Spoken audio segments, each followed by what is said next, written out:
سلام دوستان، براتون این برنامه آوردم که باهاش هرچی عکس قدیمیه میتونید ترمیمش کنید، رنگی و هنریش کنید. بریم سراغش.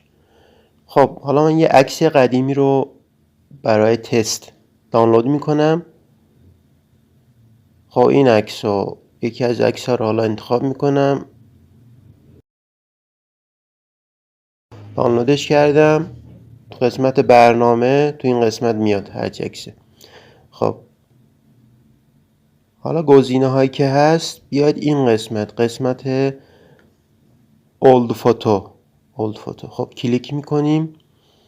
خب دوستان دقت داشته باشید، داده همراهتون اینترنتتون باید روشن باشه. ببینید کاملا صاف و ترمیم شد عکسمون. مرحله بعدی میخوایم قسمت کالوریزه رو میزنیم که بتونیم رنگیش کنیم عکسو. ببینید عالی، یه برنامه عالی. حالا رنگی شد. عکس قدیمی رو ترمیم کردیم، رنگیش کردیم. ببینید که به چه کیفیتی. دوستان برای ذخیره عکس سیو رو کلیک کنید. عکسمون در حال ذخیره شدن است. خب عکسمون ذخیره شد، میتونیم ازش استفاده کنیم. امکانات دیگه ای هم داره این برنامه که با ما همراه باشید.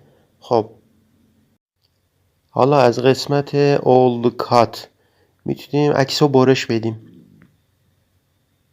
الان اینجا ببینید عکس رو برش دادیم. حالا میخوایم یه بک‌گراند دیگه براش ذخیره کنیم. ببینید داخل برنامه خودش بک‌گراندهای متفاوتی داره. اگه داده‌تون روشن باشه دانلود میشه و به عکستون بک‌گراند عکستون اضافه میشه. خیلی منعطف و عالی.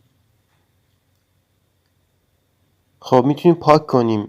قسمت‌هایی از عکس رو میتونیم پاکش کنیم. دیگه خودتون داخل برنامه برید هر امکاناتش رو چک کنید و خودتون میتونید که ماهر بشید تو این ادیت عکستون. حالا نشون دادیم دیگه بک‌گراندهای متفاوت عکس رو میتونید جابجا کنید. خب قسمت هنری که بخوایم عکسمون رو هنریش کنیم.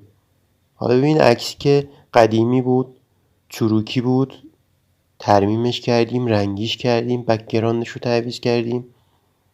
خب تو این قسمت فیلترهای مختلفی داره. ببینید برای هنری کردن عکس که از قسمت پایین میتونیم استفاده کنیم، کلیک کنیم رو هر کدوم.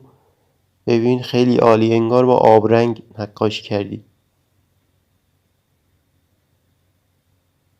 خب میتونیم سیو کنیم اینا رو، تو فضاهای مجازی استفاده کنیم. حالا عکس خودمون باشه یا یه عکس خاصی باشه. فیلترهای مختلفی داره. برید داخل برنامه خودتون میبینید. دوستان برای حمایت از کانال ما سابسکرایب، لایک و زنگوله فراموش نشه. مرسی از همراهیتون.